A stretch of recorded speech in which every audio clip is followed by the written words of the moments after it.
Yo, what's going on, peoples? What up? We back. Yeah, man. UNFAMOUS PODKAST. It's your boy Sean, Mr. NJ Brick City. Any harder way? Yeah, we back, man. Took a little break last week. Boy went out of town. Had to go do some things. Went to Fatlanta. I guess you could call it that. I mean, you went there. Yeah, I went there. Seen Pops. How's he doing? Oh, he good. Chilling, laying low. Georgia like wide open as far as the corona. Yeah. So malls and shit is open. I went down there, went a couple spots, but I ain't really go too many places. The motherfuckers, they don't. Well, I will say this: for the most part, people in Georgia wear their masks. I guess they know the state is kind of open, so majority of people wore masks out in public. So I will give them that. Okay. But yeah, I mean, just need to get out of Charlotte for a little bit. I was seeing the same shit around the same people, so just needed a different change of scenery. Okay. Also a haircut. So it was cool. I went down there and just kicked it with family and stuff. And I didn't really do too much. I just needed a chance to get away, a little break. Okay. So it was cool, Nothing wrong with that. Can't get mad at that at all. Glad you enjoyed yourself, I guess. I mean, no booty clubs and that, so couldn't do so much. Nah, bro. You got to go see the Cheeks, bro. Yeah, Cheeks wasn't open yet. Oh. Yeah, they opened the 31st, I think. Oh, damn. Yeah. Okay, that's what's up. Restaurants and stuff is open. Malls is open, but clubs and bars. What is that, Keish? What's up, Keish? Shit like that wasn't open. So it was kind of just a chill little movie and nothing major. Yeah. Okay. That's what's up. I ain't did shit. Pretty much just chill, man. Me and T just been trying to find these bikes, bro. That's been the plan the whole time. Like, let's try to find these bikes so then, we can get out and do something active aside from just walking around and, running and shit like that. Let's get these bikes. I feel like that's a better way of, just having like a fun time and getting some exercise in anyway. Right. Exploring some things, and plus, you don't have to worry about tiring yourself too quickly. I would think. Right. But that's pretty much all. That's all I've been doing, man. That and working, and that's it, man. And it's really nothing much else on. Like, it's the same thing each week. It is, but it is what it is. Daryl, what's up, Mr. Tiller? I wonder how they doing. I think he's still in LA. I wonder how they doing out there. I think so. I mean, I think he's still out there.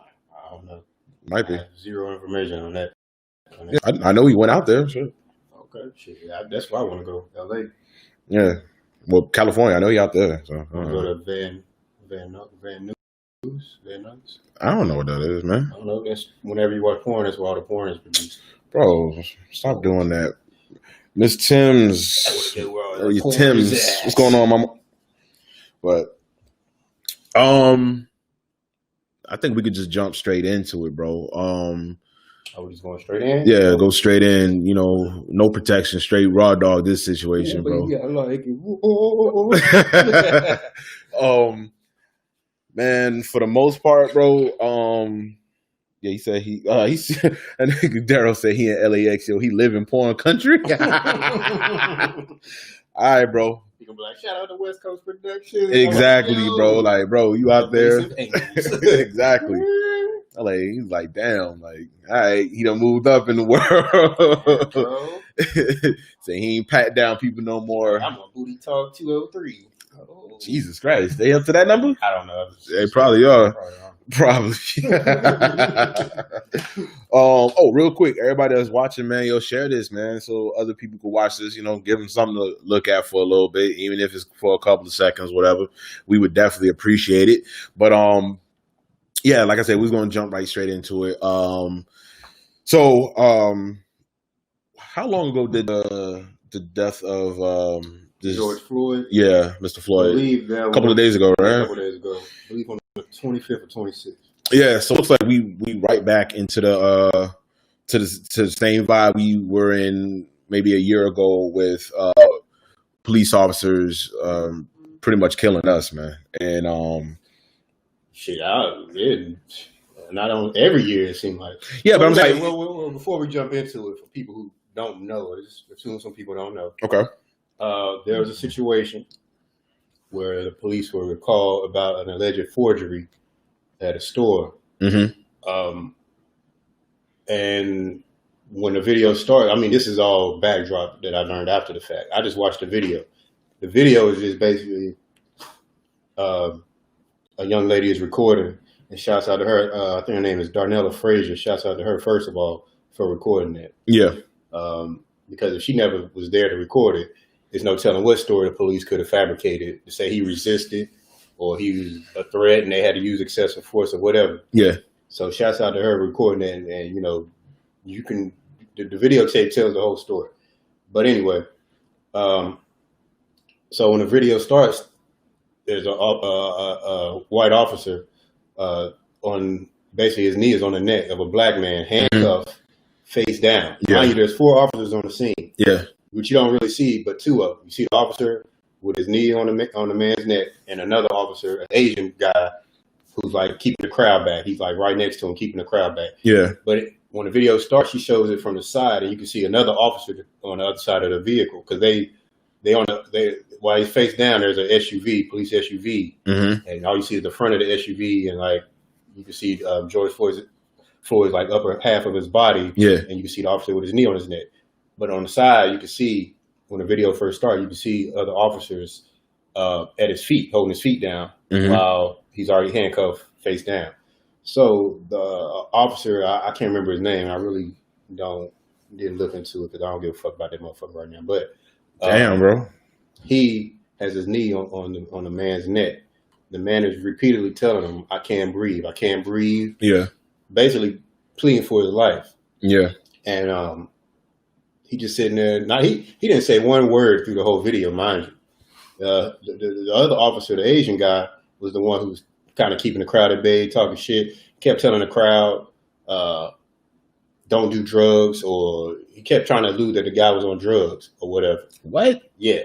So there's another brother out there. I shouts out to him because he was calling out the bullshit. Like, yo, I take jujitsu. I train with other officers at an academy.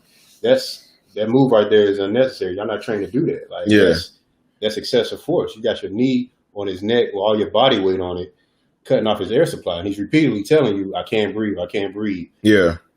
And the officer he didn't move. He didn't show any remorse. It really looked like he was enjoying it. And he, as other people kept coming around, they kept telling him like, "Yo, this man can't breathe. You need to move." You know, just basically because they're seeing what's happening. You know what I'm saying? Yeah. Officer didn't move, kept his knee on his neck, and George Floyd is repeatedly telling him, "Hey, I can't breathe. This and the third. You know, I give up." He even was like, "Mama, help me!" Like he went that far. Yeah. So after a while, he stopped talking, and he doesn't say anything. You know. Now I'm gonna tell you how I was when I first watched it. When I first watched it, the headline was like, I watched it on World Star. It was like, "Police brutality or not? Police apprehend suspect, knee on the neck." Who later on? So I'm thinking, before I watch it, I'm thinking that the officer's knee is on his neck. I'm thinking he gonna live through that, and maybe he die later on at the hospital or something. Yeah. No, when you watch the video, you watch that man literally die on the scene right there. He stopped talking. His body went limp. The officer still kept his knee on his neck, even after his body was limp. He was clearly unconscious. And people are telling him like, "Yo, check his pulse. Make sure he's still alive." Yeah. The officer never checked his pulse. Mind you, the EMTs are on the way. Officer kept his knee on his neck for at least another 2-3 minutes until EMTs arrived. EMTs arrive. Of course, the EMT job, if they see an unresponsive body, first thing they're going to do is check for a pulse. They went and checked for a pulse and didn't do nothing because the man was already dead. Jesus, man. They put the man on a stretcher. If he still had a faint heartbeat or something, they would have been like, "Oh, hey, you got to get off. He's about to die." You know. Yeah. They didn't do none of that. The same officer had his knee on the neck, kind of threw him on a stretcher, They didn't try to CPR. Nothing. The man was already dead. So, and then, like I said, the other officer, the Asian guy, he kept telling the crowd to move back, and other people were like, yo, that's bullshit. Y'all got your knee on this man's neck. Let him up. Y'all can put him in the car. He said, dude, he's no longer a threat. Yeah. Once you got him in cuffs and his face is down, he's no longer a threat. Y'all got officers by his feet. All y'all got to do is tie his feet up. If he's such a threat, tie his feet up. You already got him handcuffed. Throw him in the back of the car. Yeah. But no, you want to keep your knee on his neck. For what? For what was the reason for that? And that's what people are trying to figure out. Like, you got your knee on his neck. He's not a threat. He's begging for his life.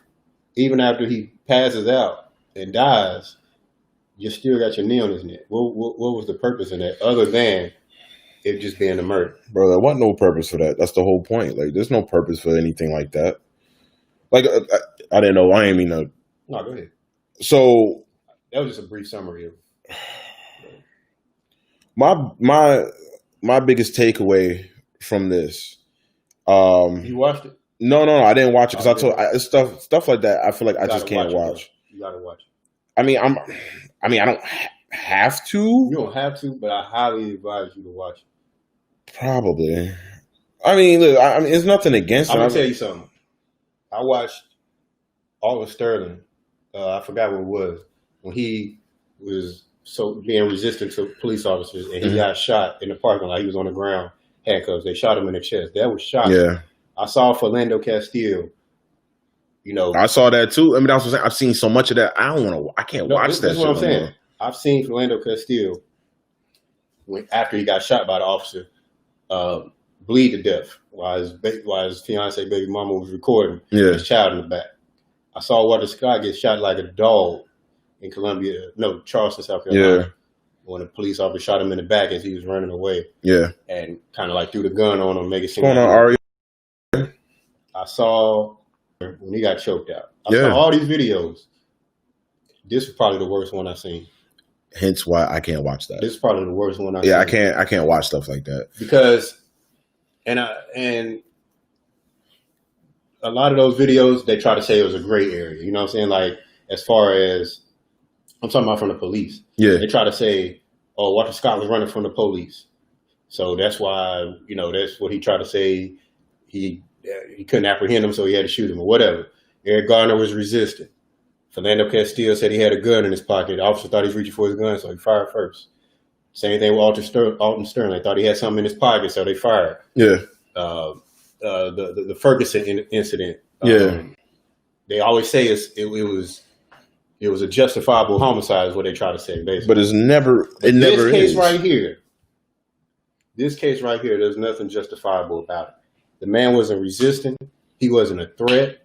The man was handcuffed, face down on the pavement. Mm-hmm. There was nothing he could do to that officer. The officer had 3 other officers around him. I'm talking about the officer had his knee on his neck. 3 other officers around him. Y'all already got him subdued. He's not resisting.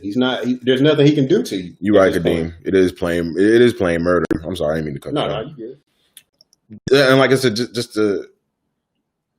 I guess answer. The reason why I don't want to watch it anymore, because like I said, I've seen so much of it, and it does get to a point. It bothers you. Of course, you're mad, you're angry, but it also gets to a point where you almost get desensitized. If that makes any sense, like you'll see so much of it, you'll still feel some type of way, but it's almost like it happens all the time. I don't ever want to get to that point where I'm like, oh, it's another, cop killing, a black dude, or some more racist, white people killing black people. Like, I don't want to get to that point anymore, bro. Like, I don't want to get to that. That's why I'm like, I can't watch that shit. Here's the thing, though. It's easy to be desensitized if you white and your community is not affected by it. But for black people, I don't know if we can ever be desensitized to it because it affects us directly. I could look at that video and put myself in George Floyd's, I can see myself in his situation. Yeah. I mean, so I can't really be desensitized to it because I can see myself as one of the victims of police brutality and violence. Whereas a white man or somebody who community, like, oh, it's just. Well, I was just talking about me in general. No, I understand. I'm just saying me personally, like how you feel. Like me, I can't be desensitized to it because I can put myself in their shoes, so I can't never feel complacent about me being a victim of police brutality by watching the video, no matter how many times I have. That's just me. Like, I know, understand other people. Well, like I said, I don't think I wouldn't be complacent. Like I said, it would still bother me, but it would get to a point because every time we see it nowadays, it's almost like it's shocking. You know, it's something like, oh my God. I don't want it to get to a point for me where it's like, oh yeah, well, yeah, it happens. Like, I'm still mad about it, but you know, it's happening, and there's nothing else we can do about it. You know what I'm saying? Like, is there nothing else we can do about it? Anything short of wilding out or anything that's in, you know, within the law is not much us as Black people we can do.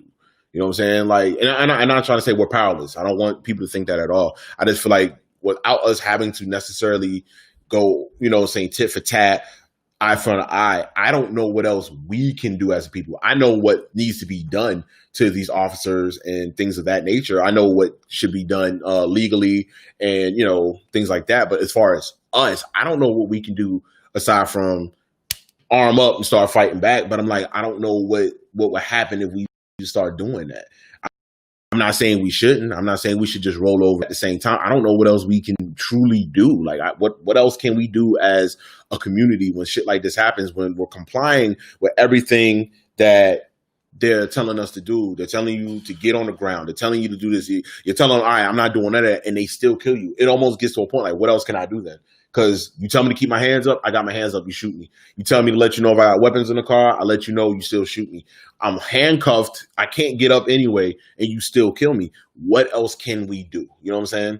Aside from short of grabbing these blammers or doing it and fighting back. And I'm like, yeah, I'm all for a revolution, but at what cost?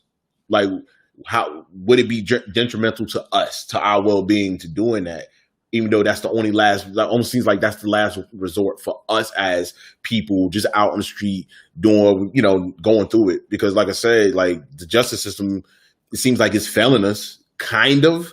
Like it's doing something, but it's not doing what we need to be done. Certain things aren't implemented to these officers, you know, as far as procedures and proper, what's the word I'm looking for? Protocols and punishments and things like that. Like it's not happening. Like they don't have no fear of what they're doing because they know nothing's gonna happen. So that's why I'm like, what else can we do, bro? Like I don't want us to be powerless, but at the same time, I don't want us to be killed senseless also. You know what I'm saying? Like, I don't want it to get to a point where, yo, we like, fuck it, we tired of this. And we go out, start, you know, wilding out, riding, wilding. Right now. I mean, that's what they're doing now. I'm saying, I don't want it to get to a point where, well, I don't know if they're rioting now. Last time I checked, they started, I thought it was a peaceful protest. Yeah, no, it ain't no peaceful. They busting up police cars and everything. All kind of people got arrested. They're wilding out there in Minneapolis. But that's what I'm saying. Like, is that the right idea? Because at the end of the day, we do it and then we still get hurt and then nothing happens. So I'm like, what do we do? You know what I'm saying? I don't know what we can do as a community. I mean, it seems like the marching ain't enough. The protesting ain't enough. Like, it's not doing it. We're not getting our point across. So the last resort is that we say, fuck it, yo. Like, we just say fuck it and go for broke. It seems like that's the only way we could get anything done. Because then on the flip side, you have, you know, when what was it, a couple of weeks ago, when you had people armed to the teeth going to Capitol buildings, protesting and wilding out because they can't get a fucking haircut or, you know, they feel like their civil liberties or whatever being infringed. But I'm like, bro, somebody died. You know what I'm saying? A police officer killed him. He didn't have to kill him. Mm-hmm. So what do we do? If they are able to do that, it's almost like, what do we do? We don't have that for some reason. You know what I'm saying? Because let's keep it funky. We Black. They're going to always look at us like we're a target or whatever it is. So it's like, I don't know what else we can do, man. I want us to do more. I wish we could just rise up and wild the fuck out. But I just know that there's going to be many casualties. So it's like, what else do we do? Well, I will want to shout out to the mayor of Minneapolis because he got the officers fired like less than 24 hours after it happened. So that's the fastest I've ever seen police officers get fired. Yeah, they should be fired. But at the same time, bro, you need to go to jail, bro. Yeah, now this is what I'm leading into. Yeah. So I seen a meme where somebody was like, "What other job you know where you could kill somebody and all you get is fired from your job?" So, and that was from, you know, and I thought about it. I was like, damn, it is like a lot of officers, you know, they just get fired, paid administrative leave or whatever. Yeah. But if that was to happen in the street without them protected by that badge, that would have been straight up murder. Yeah. So a lot of now I've been reading comments from black people, and they always take it back to they'll never respect us if we don't respect ourselves as far as black on black killings. But that ain't got shit to do with nothing. That's what I'm saying. So and I always used to partially agree with it. I can understand their point of why they're saying, well, we killing each other in the street, so obviously we expect the white man to give a damn about us if we don't give a damn about ourselves. Yeah. But the problem with that is that true, it's killings in the street, but there's also white mass shooters who shoot up schools and this, that, and the third, but they get treated with respect when they get arrested. You know, so it's like every ethnicity has committed violent crimes. But the media has brainwashed people into thinking black on black crimes, like blacks are the only ones killing blacks or whatever. Like there's no such, like I always said, there's no such thing as Asian on Asian crime, white on white crime, or whatever. It's only black on black crime that's the title for when we do things in our own community. Yeah. And it brainwashes the people to make it seem like we don't give a damn about each other.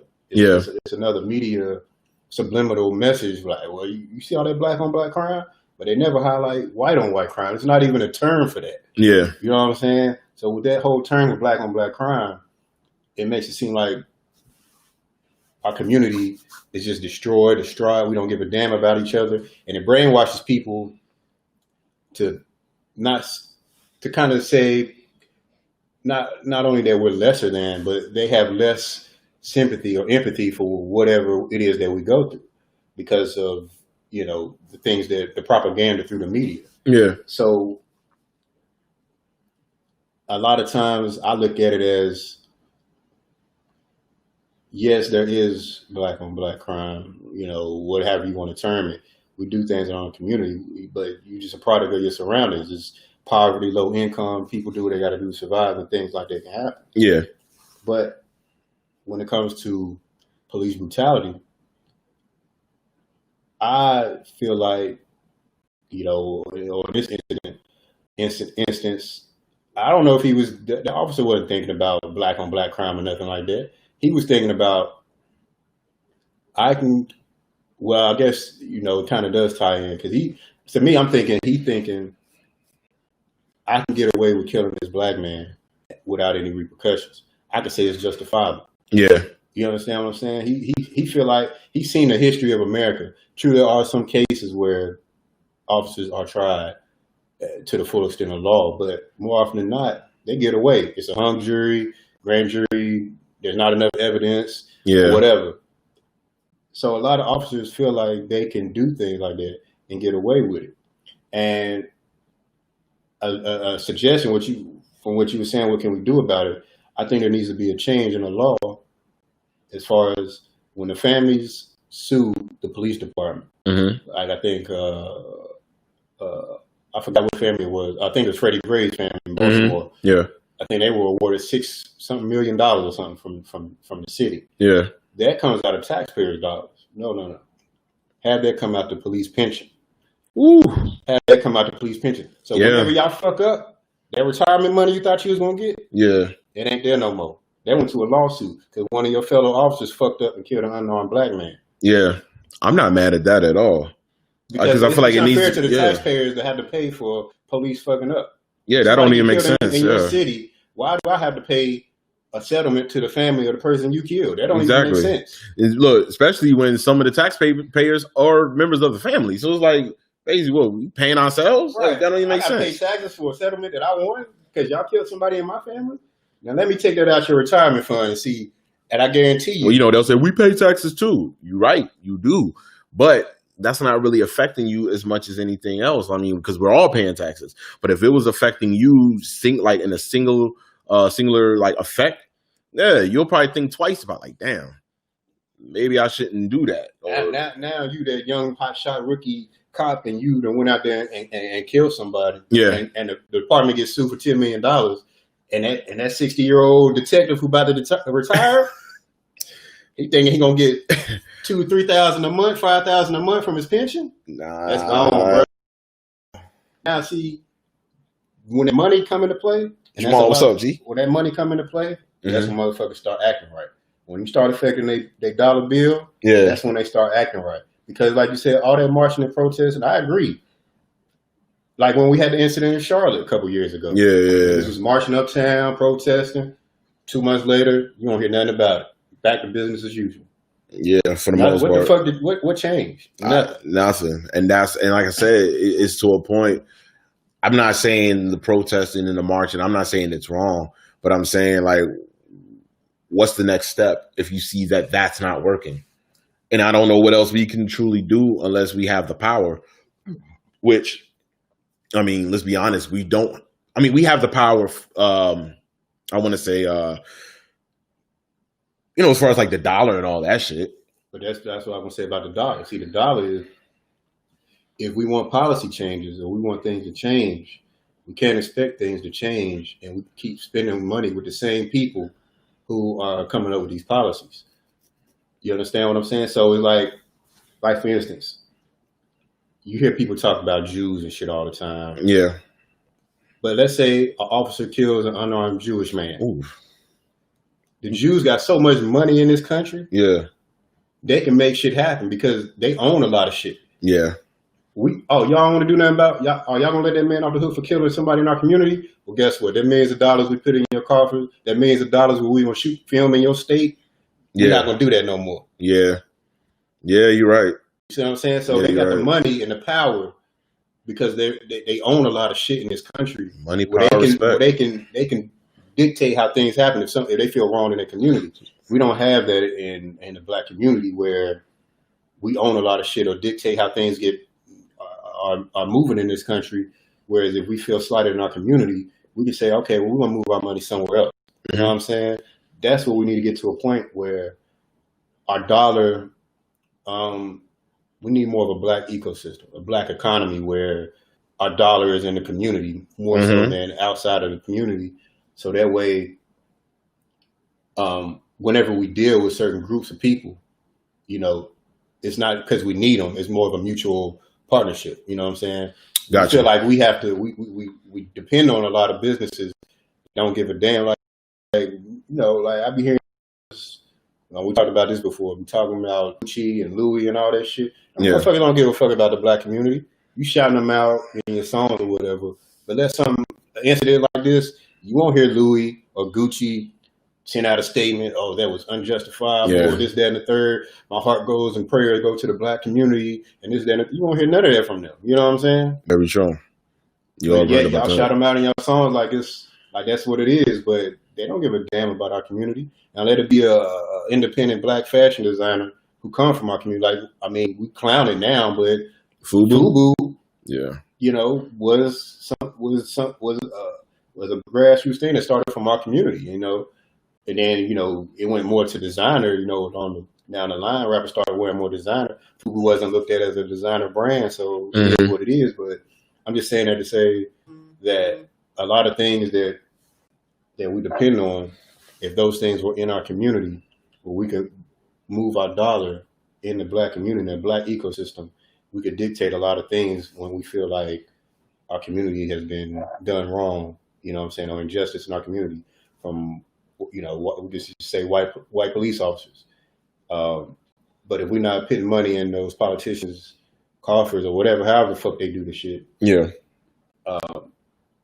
And I think that's what's gonna make them listen. You know what I'm saying? The dollar, whenever you put money involved, that's what's gonna get people's attention. But I don't know, since we're not in that position, that's something down the line that we have to be on. Right now, in the position we in now, like for instance, I read a lot of comments. Everybody's like, if I was there, I would have died for I would have got that man up off of him and this, that, and the third, or I would have did that. They wouldn't have did it if I was there. Bro, hindsight 2020 though. Right. It's easy to say that after it happened, but when it's going on, you don't know what would have happened. You don't know what you would have done. We don't know if the situation would have been the same anyway. So we don't know. Like, we can't say stuff like that. Everybody think they a Hollywood director. Like, this shit ain't no script. You think you don't come in there Superman with a cape and say today, like I said, the officer, the agent officer was already in front keeping crowd control. They was ready. You see them cold-blooded murder, man, in the street. What you think they're gonna do your to black you? ass if you try to get involved? Like, I appreciate you feeling like, you know, you got our backs and all that, but it's like, bro, we don't need any more senseless deaths. Now, if everybody bum rushed them, I'm like, all right, that's something different. I can't say that. I can't say nothing about that. But if you talking about you about to go in there and, jet Li the fuck out of this situation, I'm like, bro, chill out, man. Like, I see where your heart is at. Thank you. But let's be a little bit more realistic, man. Let's be honest. Yeah. Let's be honest. See, this is just me. I could be wrong. I don't know if there's really anybody out there ready really to die for this shit. Everybody say it. But the difference between now and the 60s, black people didn't really have rights. They ain't had no choice but to die for the cause. Yeah. They was, it's either die for the cause or live in hell in America with no rights. Yeah. You know what I'm saying? But now, since we've been given rights and certain liberties, we see certain things and we say we're really down for a revolution or a cause, but our hand wasn't forced like it was during the 50s and 60s. We had to do what we had to do. It wasn't no other way. You know what I'm saying? So that's why you had the Malcolm X and Martin Luther King who was killed, but they was already prepared to die for the cause. They had it in their mind. Yeah. I just don't see nobody like that now because, a lot of these fat cats, who's, I guess you could kind of say they so-called leaders or whatever, a lot of them, they got a lot to lose. They're looking at everything to lose. They probably got money, mansions, endorsements, sponsorships, whatever. Are they really ready to die for the cause? You know what I'm saying? So I just don't feel like the same mentality if we had that same mentality how black people had, during the civil rights movement and before, where they was really ready to die for this shit because there wasn't no other way. Then I think things would be different. But then we used to police our own communities. You know what I'm saying? Okay.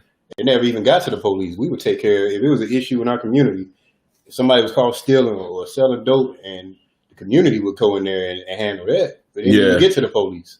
But now we don't have that, and it gets to now we have people in the police department who ain't from the community, don't know nobody in the community.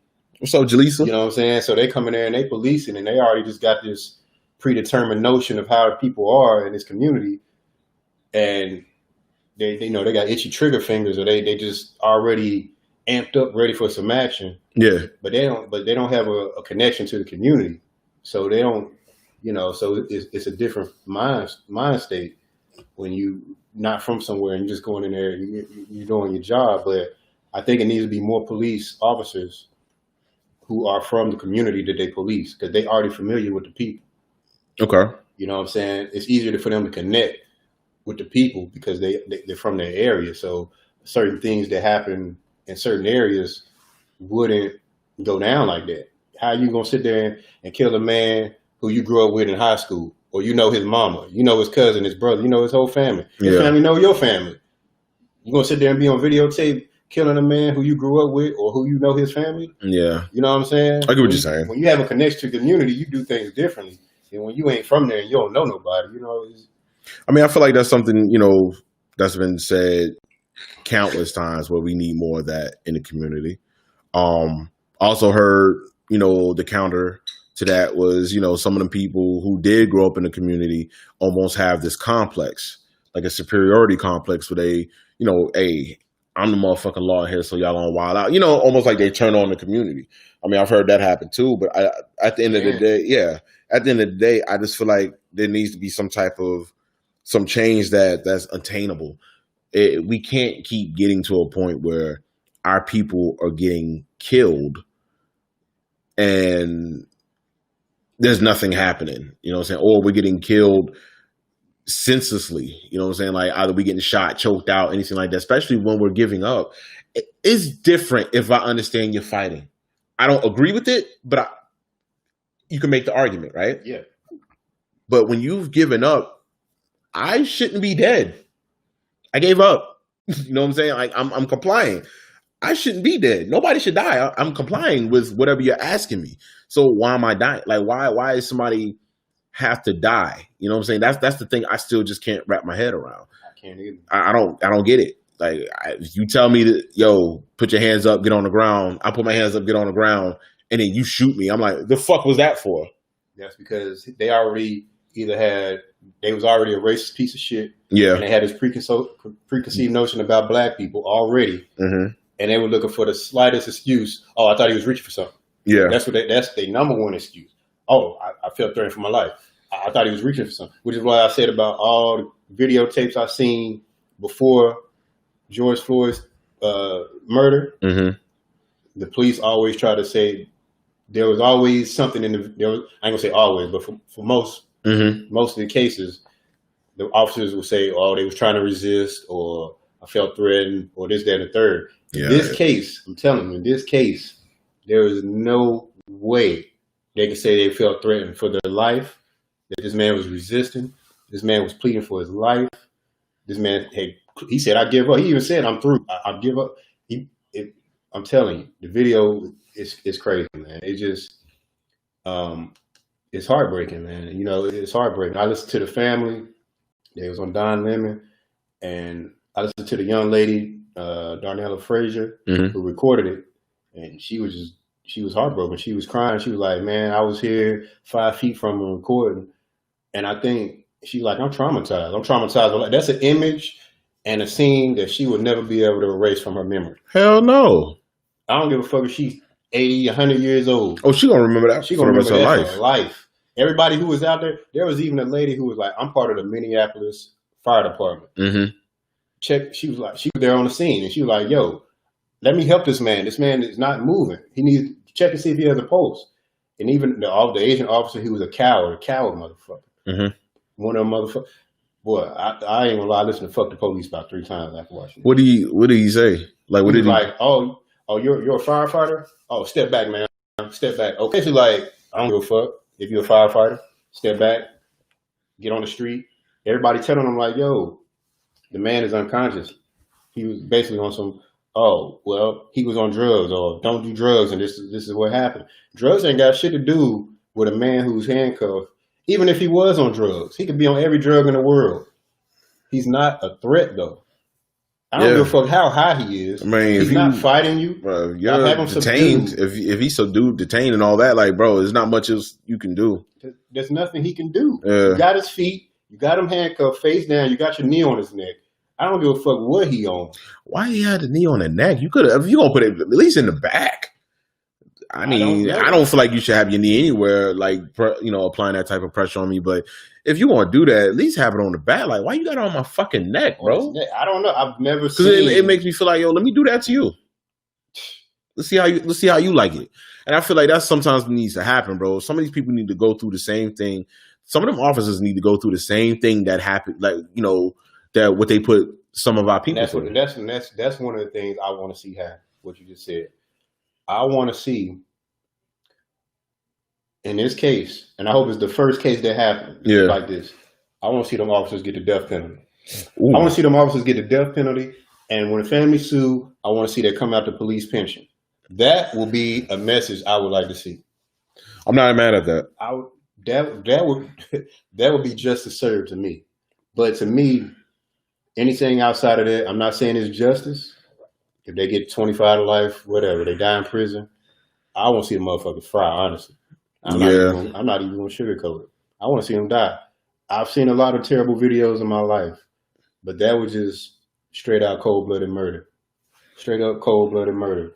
And there's no way that the police can sit there, or any of those officers can sit there and justify it. And even the officers who didn't have their knee on their neck, they're just as complicit as the officer who had his knee on that man's neck. Because they sat there and seen it happen. The officer who was standing beside him, trying to keep the crowd at bay, as soon as he heard George Floyd stop talking, he should have turned around like, hey, check and see, make sure he okay, man. I haven't heard him talk for like when it first started. The man is constantly talking, telling you, I can't breathe, you're killing me, I need some water, my body hurt, mama, somebody help me, please, begging for his life, constantly. As soon as you heard this man stop talking, after he's telling you can't breathe, that should have been something in your humanity to make you check and see, is this man still alive? Man, motherfuckers ain't human, bro. Motherfuckers ain't human. They don't. People care only about themselves, man. So, yeah. Man, But not to, I guess, switch topics. Just kind of along the same lines. Mm-hmm. It's an incident that did get avoided. You know, with the lady, and she was walking with her dog in the park. And, you know, this dude, she didn't have the dog on the leash. So, you know, he went to go tell her, hey, you got to put your dog on the leash.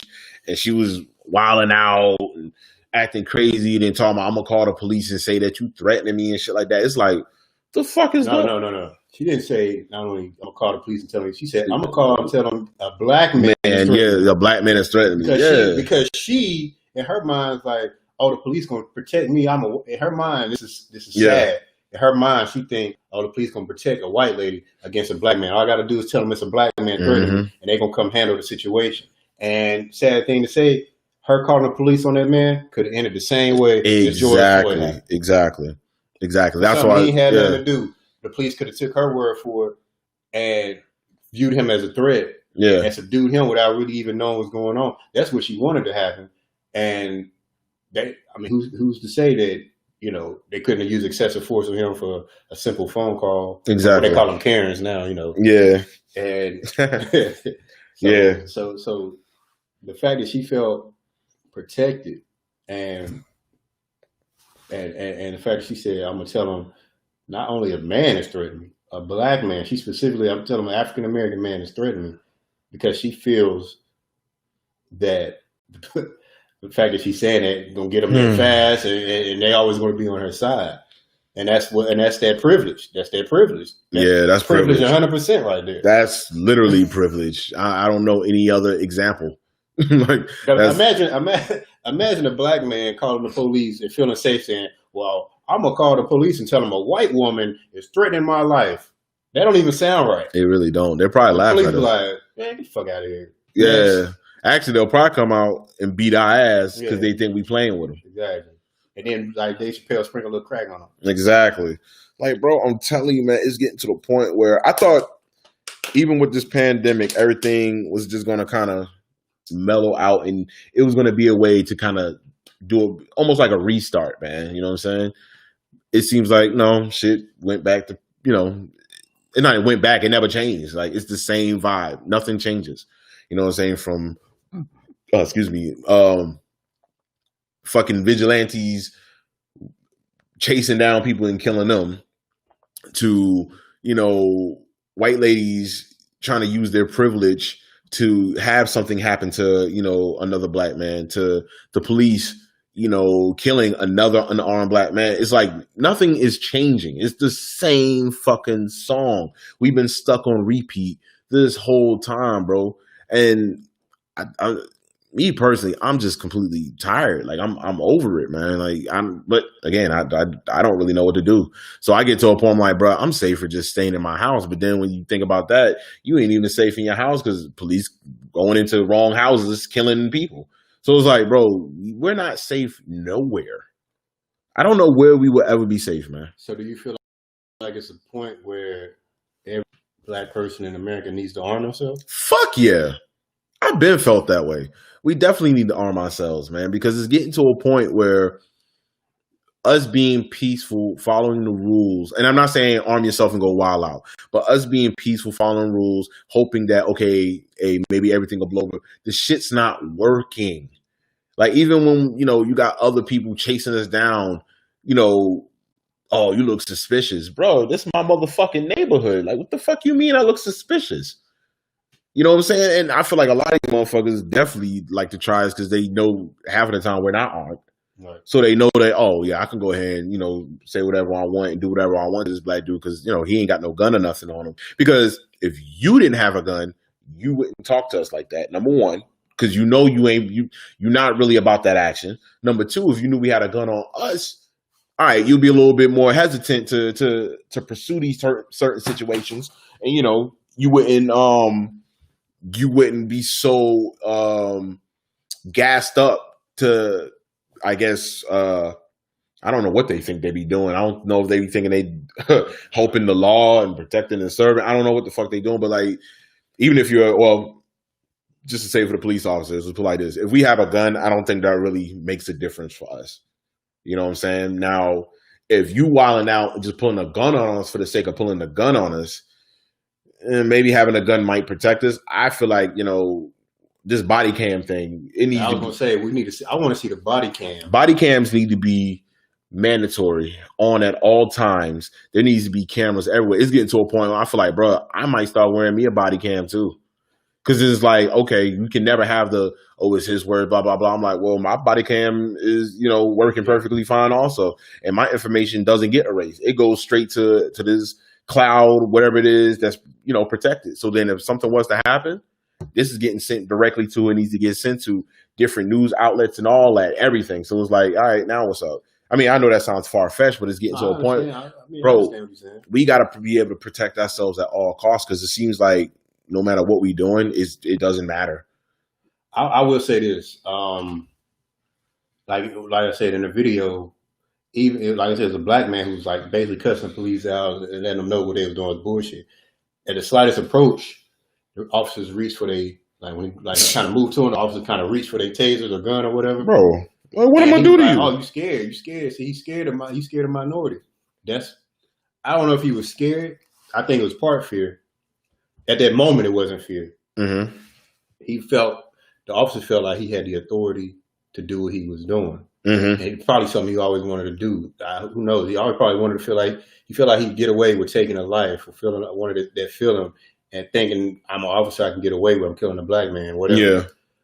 But I think it's part of it is fear and hate, and I think it's fear on the part of he wouldn't have did that shit if he wasn't a cop.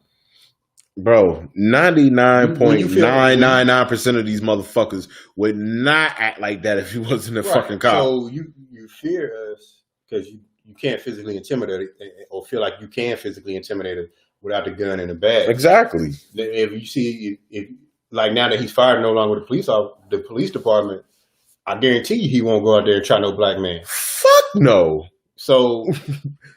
Which I would like to see. He knows what's going to happen. The fear of, okay, I tried this black man, I'm going to get my ass whooped. I would like to see what would happen. I'm not saying black people go out there and go find him and fuck him up, but I want to see what's going to happen. Somebody run into him. Protesting in front of his house.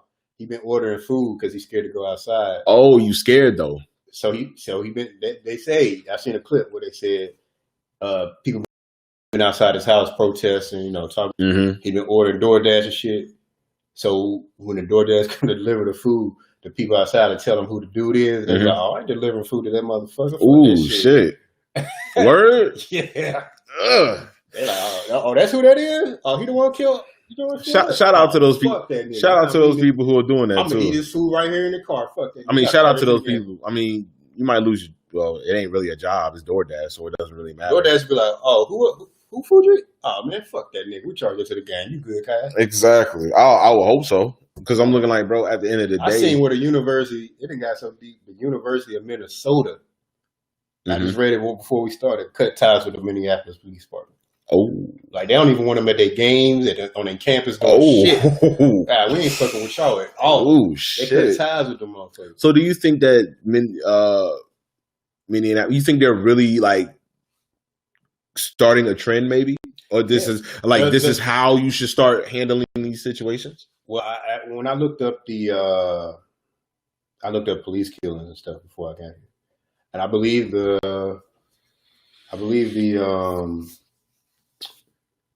it's been a couple of police shootings. With the Philando Castile, I think was in Minnesota. Mm-hmm. And there was another one I seen where it was another one that happened in Minneapolis. Another like infamous shooting that happened. Police shooting that happened in Minneapolis years ago. Mm-hmm. So it's been a history of police violence. Wilding out in Minneapolis. And they said the officer who did it has a history of complaints, and he's been involved in other police shootings. So this ain't nothing new to him. Oh, so that's his MO. But as far as other organizations cutting ties with the police department, I say yes. Mm-hmm. They were fired, and the reason I say yes, they were fired, but they were fired from the mayor of the city. They weren't fired. It would be different if the police chief came out and was like, before the mayor got to it, was like, yo, hey, we seen the video, we ain't fucking with them. We ain't even gonna get to the mayor. Yeah. We let y'all know we done with them immediately. But the mayor fired him, so I have somewhat of an issue with that because I feel like it shouldn't even got to the mayor. The police chief, whoever that is, could have got rid of them before it even got to the mayor. But you know that's not gonna happen though. But it could have.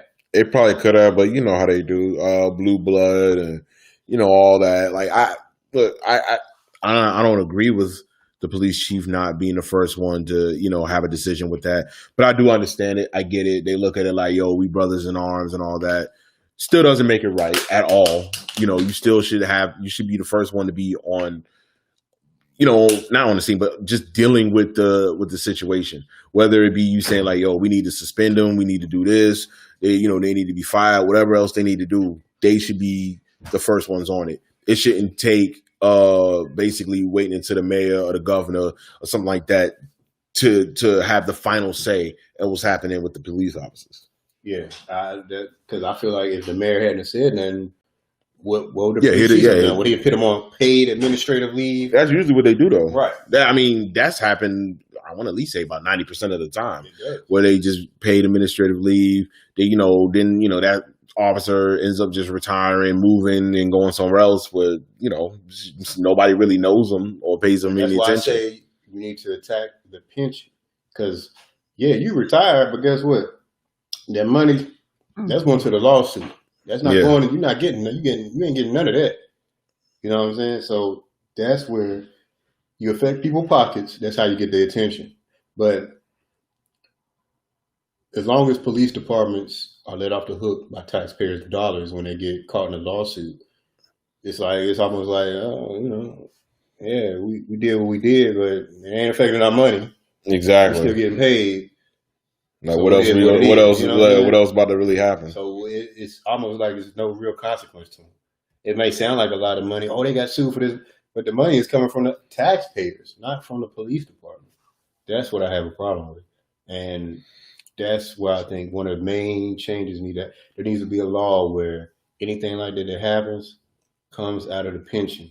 You affect their money, that's when you're gonna get their attention. I guarantee you, whenever they out on the beat.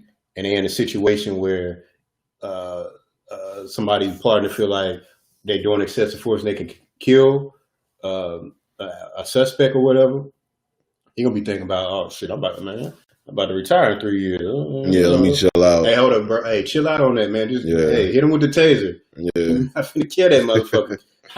I need my pension. I need that bread when I retire, but I'm almost at the end. You can't, we ain't doing that. So they'll end up policing themselves. Hopefully. You hope Hopefully. CC, that's not, bro. CC, we don't know what the fuck happened to Rail.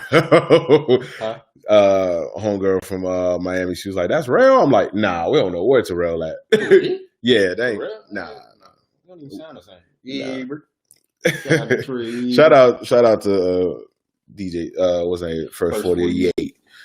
But, yeah, man, just to switch subjects, man. Cece's stupid. Just laughing and shit. Yo, she's stupid. But appreciate you watching too, man. Hopefully everything is all well down there in good old Miami, second home of mine.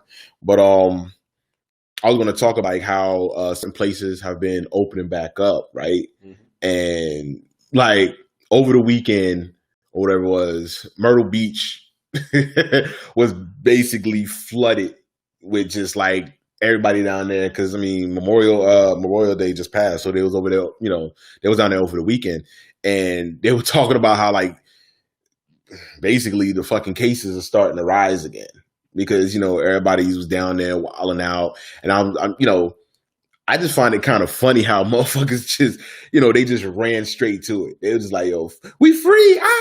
It's like, bro, like, give it a little bit of time. Did you see the party in Houston where they was in there? Bro, they had chicks twerking on the stage. Niggas wasn't. Yeah. Nobody had no mask on. Bro, mask off, bro. So it's like, and people be like, people always see, and this is what I don't like. People always show the shit black people doing, black parties, but like, see, that's why they got the high cases. Nigga, white people been doing that shit before all this shit was going on. They still been wilding out. They do it too. Bro, they been wilding out. Because I know once like Florida had got open, I know they were wilding out down there. Like they was like, fuck this, we going straight to the beach. Mind you, if you're just out there and there's not a lot of people out there, I don't have nothing against that. That's cool. But when you see this like big crowds and waves of people, almost look like it could be a concert, bro, I'm not going out there. Let me take my ass home, bro. Cece, she's like, so do y'all think those masks really help? Fuck no. Them masks don't help shit. Well, some masks do, but them cheap ass masks that some people got, nah, them shit don't. Bro, the masks that we be seeing motherfuckers come through in the airport, yo, I swear to God, bro. If you ain't got an N95 medical mask, they don't even know what the fuck that is. Wow. Niggas don't be knowing what the fuck that is. They just see the funny thing is they get them fucking masks with all them designs and shit on it. That don't do shit. If I cough in your face, you gonna get the corona. I'm sorry to tell you, bro. Ain't to brush your little bubble, yo, because you got a Gucci mask on. Mask be having on the front. Bad bitch, good pussy. You be like, the fuck you got this on your mask for? Like, what's this is supposed to protect your life. There ain't gotta be no fashion statement. Bro, I don't give a fuck about looking fashionable. Bro, these motherfuckers that I be seeing come through the airport, I swear to God, bro. Yeah. I be looking like, so, number one, you ain't got no gloves on. And then the gloves you got, it don't matter because you're touching everything anyway. So it doesn't even matter. But you got on bullshit gloves. The mask you got on, it's not even really a mask. Yo, I saw motherfuckers coming in with motherfucking ski masks on and shit. I see motherfuckers with bandanas on. What bandanas. The fuck is a bandana gonna do? I was like, bro, you loking, bro? Like, is that what it is? You loking, bro? Grove Street gangsters, they in the fan. Y'all niggas loking? What the fuck y'all got going on? Bro, they coming in there with all, bro, what was it? Sunday. I'm in there, man. This lady comes in there. You know the suits that like painters wear sometimes? Yeah. Bro, this lady came in with the painter suit. Yeah, I seen that. She had on the bullshit flimsy mask. She had on the fucking little shield protective mask shit. Like, T had to pat it down. Bro, that shit had me crying on the inside because her face when she walked in, she was like, I'm like, you got to do it, baby. Like, and she's like, oh, what's in my pocket? Nothing. Bro, she was like zipped down. It was almost like a little strip tease or some shit. I was like, bro, y'all are really y'all overreacting, bro. Like, I'm not saying don't be safe. Go ahead and put on the mask and all that. You know, that's cool. Look, if that's what you want to do, that's fine. I know some people don't want to wear a mask. That's fine for them too. That's your prerogative. But y'all coming in here with things that don't even make sense. Like, the mask ain't really protecting you. It's just so you can say you have on a mask. So you can be fashionable. And the new trend or the new fashionable trend is to, I have on a mask. So that's what I'm doing. The mask producers, I'm not mad at you because that's the biggest hustle going on right now. I almost feel like I should be doing that. Let me make a mask, an unfamous mask, nigga. I thought about that too. Shit, I really did. Yeah. Go ahead and wear it. I'm about to start selling masks too. Go ahead. Bro, then I saw some shit where they got the mask and you got a little lever. It's like hooked up to a little lever. You squeeze the lever and the mask pops open like this so you can eat your food through the fucking mask. The fuck up, man. I swear to God. Hey, I swear you know what? Bro, they gave me an idea. They're going to have a Reebok pump mask, right? She going to tighten around your face. Bro. You let it go. Motherfucker gonna be with the Bane mask. You were born. You really adopted the darkness. I was born into it. walking up to people. Hold up, bro. I gotta pump my mask. Hold up, bro. Walking up to chicks. What's your name? Do you mind if I get your number? Like, what the fuck, bro? What you talking about? I have a brother that's loud at the crib. Excuse me, lady. Are you trying to come over and have some drinks and smoke some of this pack? I have the Hennessy at the crib. I do not have the white Hennessy. I have the regular Hennessy. Like, what the fuck? You on that Tom Hardy Bane shit, man? Real talk, bro. I'm telling you, bro. Like, it's so fucking wild, man. Like, I feel like you either aren't taking this shit seriously enough or you're going to the point where it's just overdoing it. And then you got the people that fall in the middle where they don't know what the fuck they're doing. I think that's they're just out I'm here. gonna say I think they're taking it serious, but they're either misinformed or they feed into the propaganda of people who advertising all these masks thinking that they're safe. So they don't even know no better, because when you're dealing with a virus or something like that, you need actual medical supplies that will protect you. Yeah. They're not, but see, the thing is, they're not fashionable. Well, no, none of this shit is, but that's the thing. It's not supposed to be fashionable. That's what I'm saying. That was my point. Like, it's not fashionable, so people don't wear it. Actually, everybody want to have that swag. And you know what this kind of reminds me of? Since motherfuckers want to be fashionable, remember them fucking red, pink, orange, and green fucking bulletproof vest shits that motherfucker they sell at like it's fashions and fucking authentics and shit. That G-Unit vest. Exactly. This shit ain't about to protect a motherfucking thing, bro. Look, you ain't about to protect me, punch you in the chest, let alone a fucking slug. But it's fashionable. So that's how people are dealing with this pandemic now. They're looking at it like, well, fuck it. I might as well put something on. And then what also kills me are the people who are overreacting just because they see that I might not have on a mask or some gloves or something like that. Bro, I'm going from my house to this mailbox back to my house. Man, I'm not doing all that shit, bro. Like, I'm chilling, bro. What kills me is these Karens and these Karens we call them who. Yeah, the Karens. CC, you stupid. And these other cats. Because black people, I mean, granted, we do wear the dumbass mask that we think is fashionable, but we do take the shit a lot more seriously than I see other people do. Yeah. I will give us that. But I've seen instances where videos where people, in particular white people, get mad because they can't go in the grocery store because the grocery store say you can't come in here if you don't have a mask. And they feel like that's violating their right. This ain't got nothing to do with your right. This is company policy, bro. This ain't got nothing to do with no constitution. If those folks don't want you in their damn store, they own the property. You're not coming in there without no mask. How can you even argue to fight against it? You're in the middle of a pandemic, and they tell you can't come in without a mask, and you talk about some constitutional rights. That shit don't even make sense. Bro, the motherfuckers don't like being told that they can't do some shit, bro. That's exactly what it is. They don't like that shit, man. Like, come on, bro. Like, some of y'all just gonna have to realize that y'all are now living the black experience. Like, you know, it is what it is. Until we come up with a vaccine or whatever the case, this is the new normal right now. Yeah, the new normal is the mask up, get gloves, social distancing. Not the mask. Yeah, mask up. It's Corona set. Rep your Rona set. Rona's in your chest. You know what I'm saying? But it's the new normal. So what I'm saying is, don't get mad if you go to a business and they say they don't serve you if you're not wearing a mask or gloves or whatever. How can you get mad at that? Can't get mad. Pandemic. And if you get mad, go somewhere else. How about this? Get mad. I don't give a fuck. Fuck you. How about that? That's how they feel. They're like, okay, well, go somewhere else. Exactly. Fuck you. You're not going to get nobody in here. Take that shit on somewhere else. It's been so many crazy things I've seen, bro. I also saw at a restaurant. It's somewhere in South Carolina. I don't know where. I hate that it is in South Carolina, but it's a restaurant. And they're letting people eat in the restaurants now, right? Mm-hmm.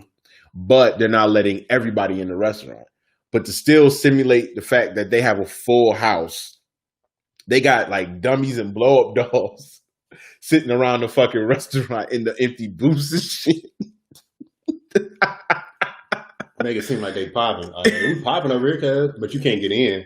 But we popping. Bro, they said, these dummies up in here. Bro, they said motherfuckers, they in there looking at motherfuckers, they looking at these dummies and shit like, yo, this shit is weird. It is weird. I mean, why even do that? That's because, man, people just, I don't know, man. I guess business. They don't know what to do. Got a way to adapt, so that's what they feel like they have to do. I don't know. I mean, I don't know if this is the best way to adapt, but it's a way. All they have to do is have a sign saying, hey, we only allow 50% capacity or X amount of people in here. Once you get to that number, nobody else can come in. It's as simple as that. Bro, all that dummy shit. I feel like this. If I go to a motherfucking restaurant, which I probably wouldn't at this time, but if I go to a restaurant, I see nothing but a bunch of blow-up dolls and fucking dummies and shit and mannequins, bro, I'm getting the fuck out immediately. Like, I don't know what y'all got going on. Y'all might be ready. Y'all might be killers, bro. Funny? This shit might not even be real. I'm going to go in there. I'm going to troll their ass. What you going to do? I'm going to go in there I'm gonna eat. I'm gonna be right beside the dummy. I'm gonna have a full blown conversation with the dummy. Bro, they gonna think something wrong with you, bro. Hey, y'all got the dummy here. I'm gonna talk to him. They gonna think I'm you like, got hey, problems. bro, where your fucking mask at, bro? You trying to get me sick? You gotta go up to the female dummies like, hey, you come here often? I know, right? Can I get your number? Like, what's your name? What's up, baby? Oh, you trying to get it busy right now? Take off the clothes, like in front of these people? Right. Just start taking your clothes off. Start showing them. Do What we? you doing, Like, what? do we dare? Oh. But you ain't got no mask on, baby. And look, the motherfucker like. Then you fuck around, take the dummy mask and open it up. Mouth and open it up. Want to go in the bathroom? You want to go in the bathroom? Exactly. Like you trying to have a roundabout back there, G? Like, hey, why my dummy got white shit around it? I don't know, man. I don't know. Horseradish sauce. Ew, man. Chill out, bro. You just, bro. You been get one in. Yeah, you been chill for a while too, man. Like, damn, bro. You disgusting, bro. I don't know. Like I said, man, it's just weird times with everything going on. How they got like people itching to go back to strip clubs, everything. I mean, look, I get it. Now, I ain't gonna say act like I don't want that. I wouldn't want that.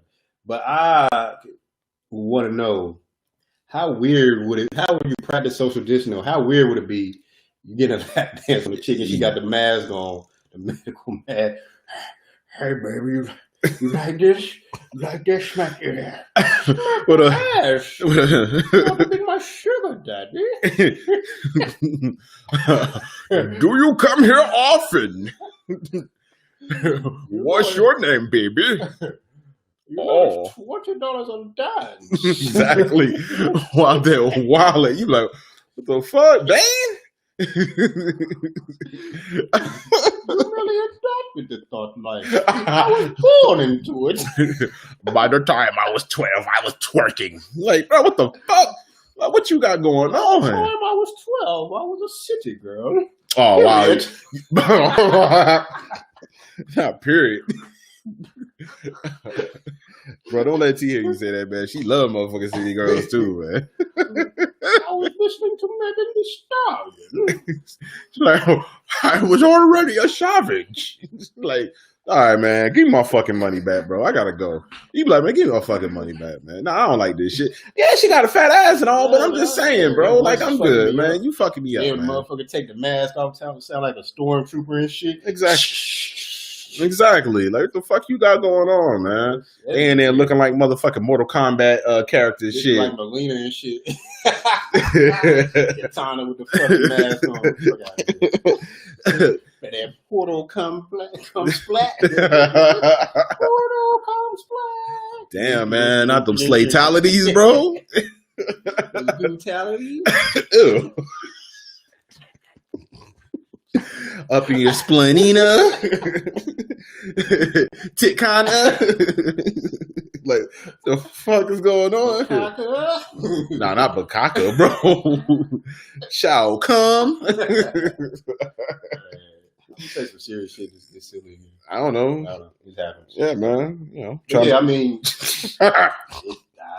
yeah, man. For all you people getting these fashionably fashion masks or whatever, man, just stop. That shit is not protecting you. If it ain't an N95 or medical mask, I know it ain't. Bro, but if you really caring about what's going on out here, that's what the fuck you need. Exactly, man. Just stop, man. Like, it's okay, bro. Like, you don't have to look cool right now. None of us look cool. And then this crazy part, there's nobody out here to look at you anyway. So just, just chill, man. Just relax, chill. Enjoy life. Enjoy the time that you have. When you go out, do what you got to do, go home. Like, it don't have to be that serious.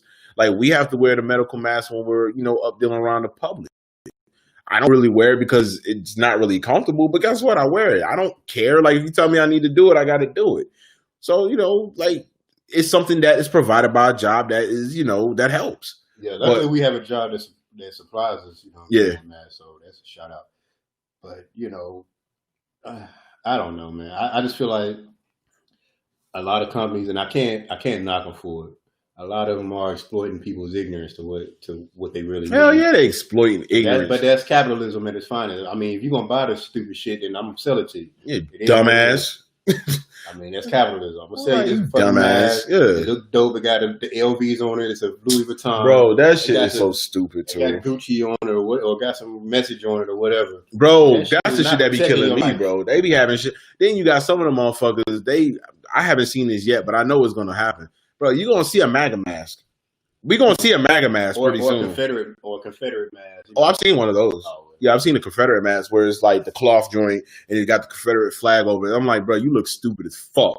But we gonna see a MAGA mask, and mark my words. Your boy Trump going down. He gonna capitalize off of this shit in some type of way, bro. Oh, let's touch on politics real quick. We can do that real quick. Go ahead, man.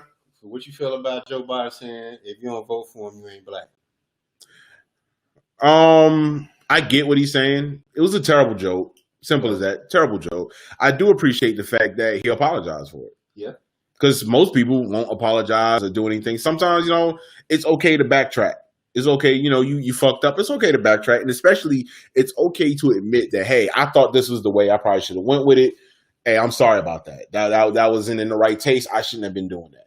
But from what I heard, as far as everything else in that interview, seemed like he actually had some points. Like things that he wanted to try to implement. So I'm not mad at that.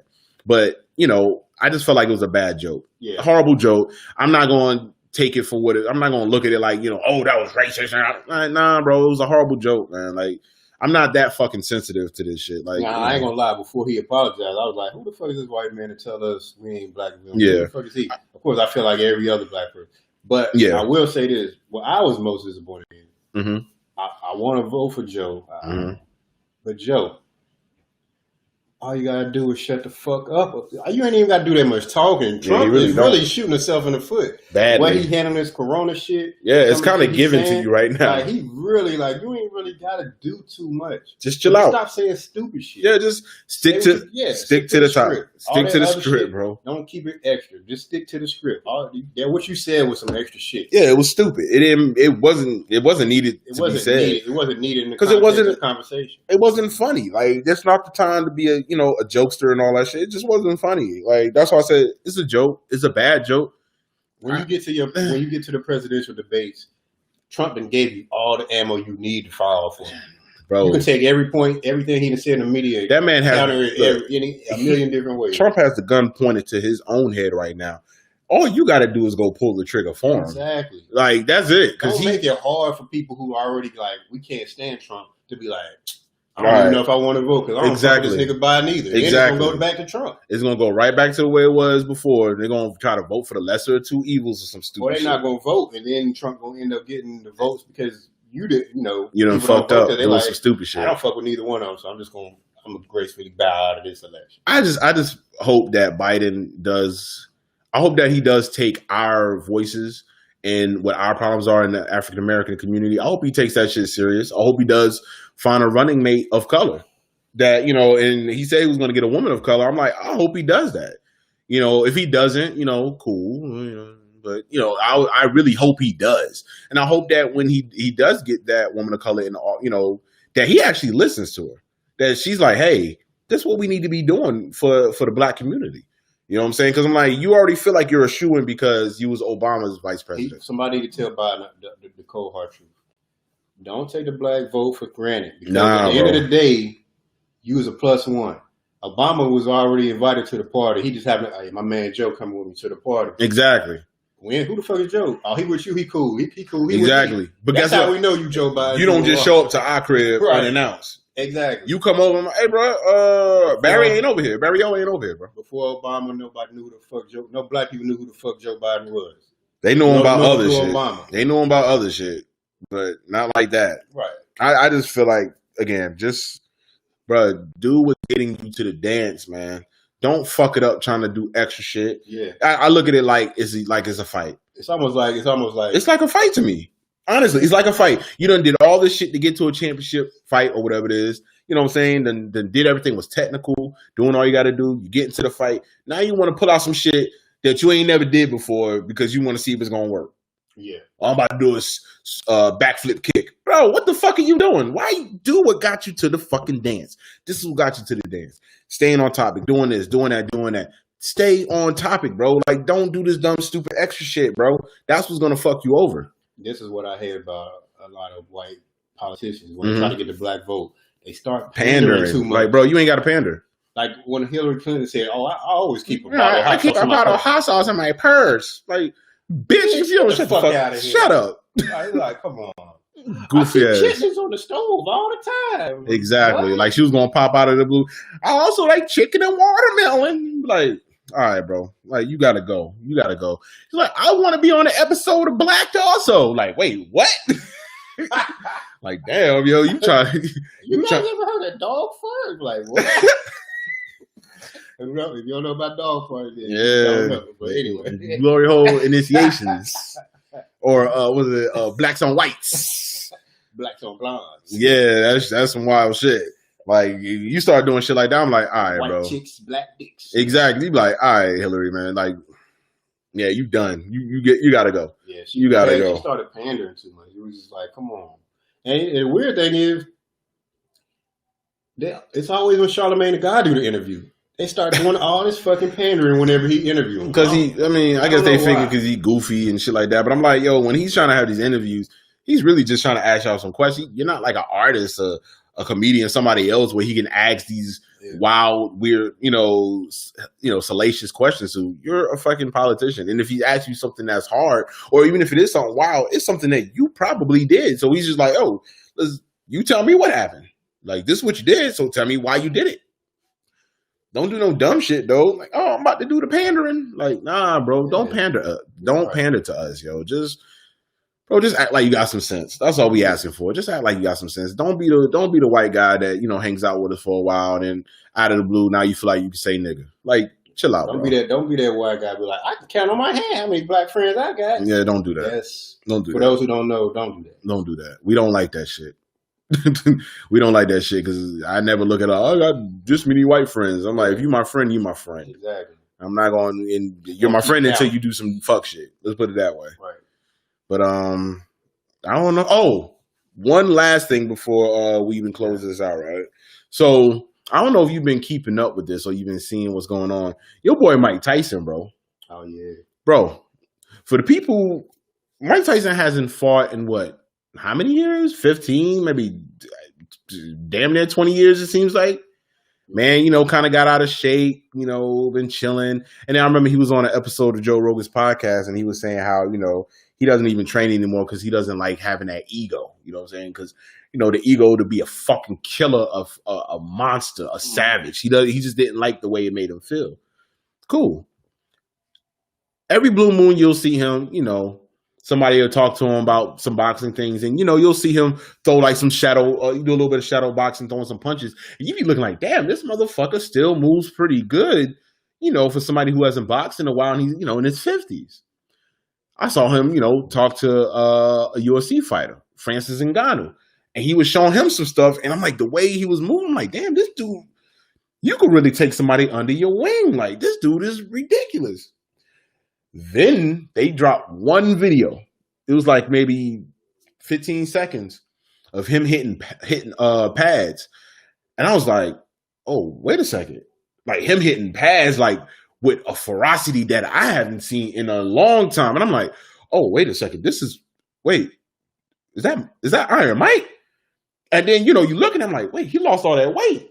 Like, he looks like he's in shape again. Then they show another video.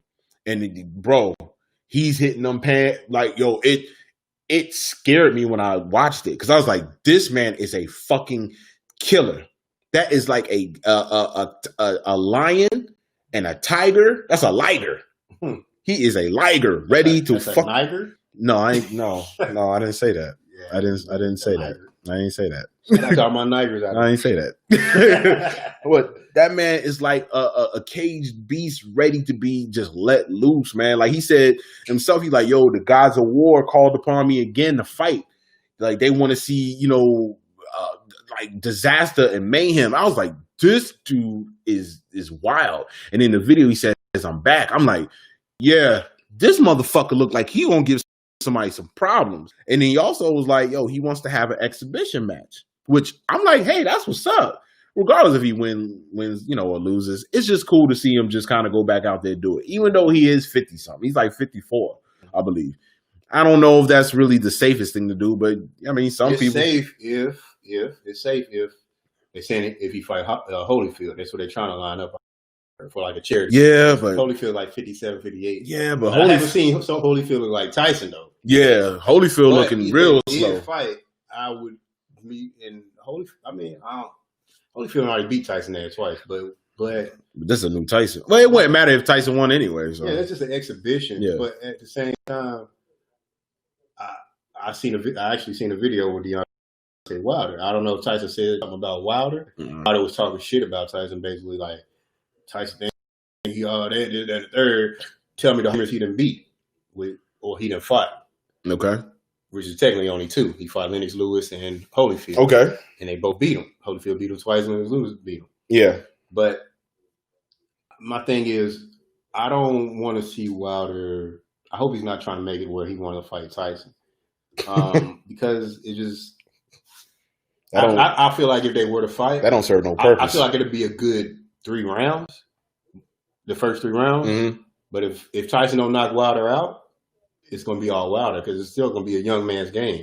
Yeah, he's still 54 years old. Like, he looked good punching the bag, but can he take a punch? And how is his stamina and endurance at 54? Deontay Wilder's only, 31? Barely that. 30s, you know what I'm saying? Or, somewhere lower to mid-30s. So he still has the stamina and endurance being 20-plus years younger than Tyson. So until he gets outboxed. But that's what I'm saying, in the first 3 rounds. But I think after that, this is my opinion, after the first, he'll get outboxed, outpunched with her in the first 3 rounds from Tyson. After that, I think Tyson's age will start to be a factor where he'll slow down. You know what I'm saying? Might be. And like I said, we don't know because we just don't know what type of damage Tyson's taken over the years. We don't know how great a shape he's in. He had been doing. What? He's been smoking that. He has a weed ranch. So, yeah. My thing is just I'm just saying hypothetically, man. This is all hypotheticals. Say your boy Tyson is in the best shape ever because, he didn't take so much damage or anything like that. Because, when you look at him, the dude looks like he did when he was young, bro. Like, the dude looks great. Right. So imagine him. He's like, yo, I'm still out here jogging X amount of time. I'm going this many rounds, sparring hard, like this, whatever. Say that man's like, yo, I can probably fight him for X amount of time, whatever it is, bro. The advantage I would give Tyson over Wilder at the end of the day, pure boxing skill. Mm-hmm. Pure boxing skill. And then he's crafty. And then with him being a veteran, tricks of the trade. Mm-hmm. So Wilder, he's younger. It's definitely, is going to be,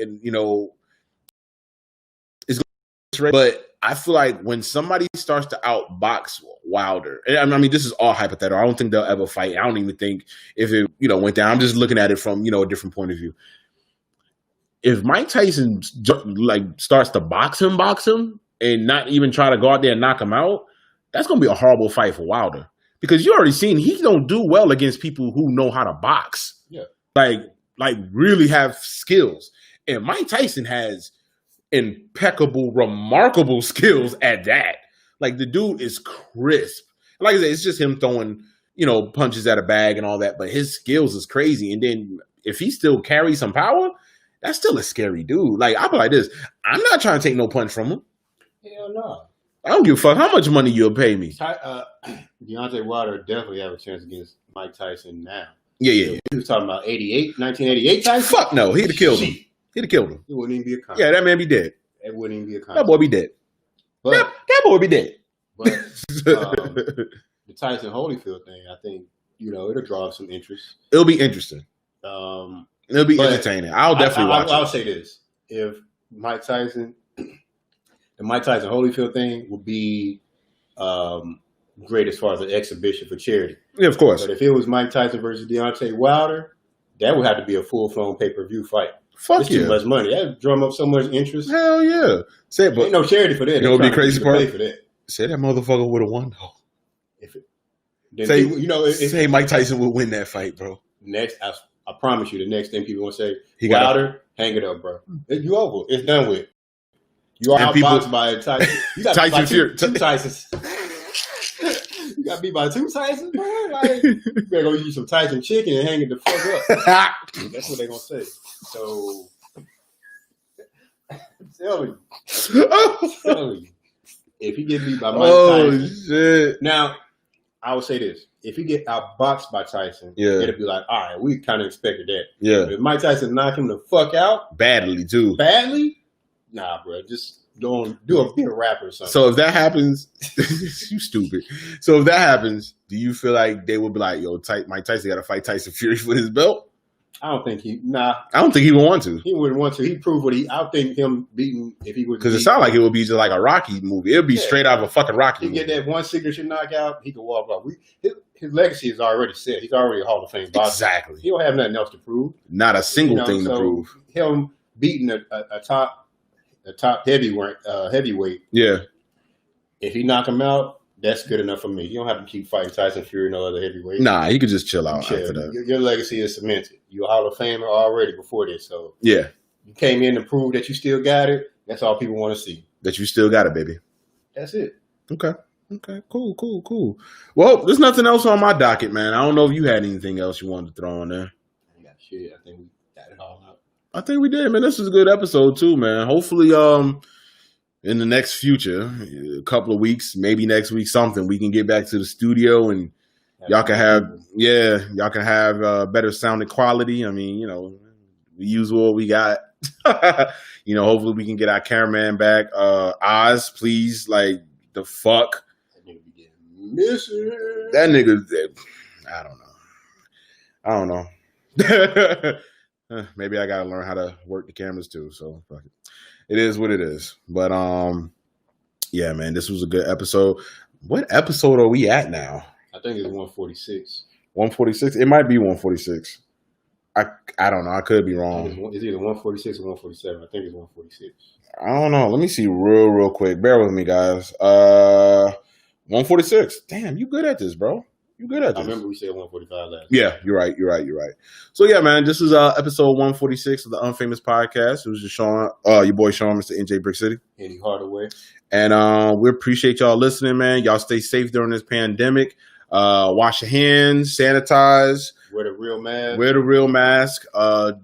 Don't eat no butt or nothing like that, because I don't feel like that's a thing to do. Don't eat no unnecessary butt and unfamiliar butt. Let's put it that way. If you're gonna eat groceries, go to a grocery store, not a booty store. Strip club. Yeah. See, you on that other shit, man. You on that other shit. You stupid. But yeah, man, this is the Unfinished Podcast, man. We will holler at you guys later. All right, peace.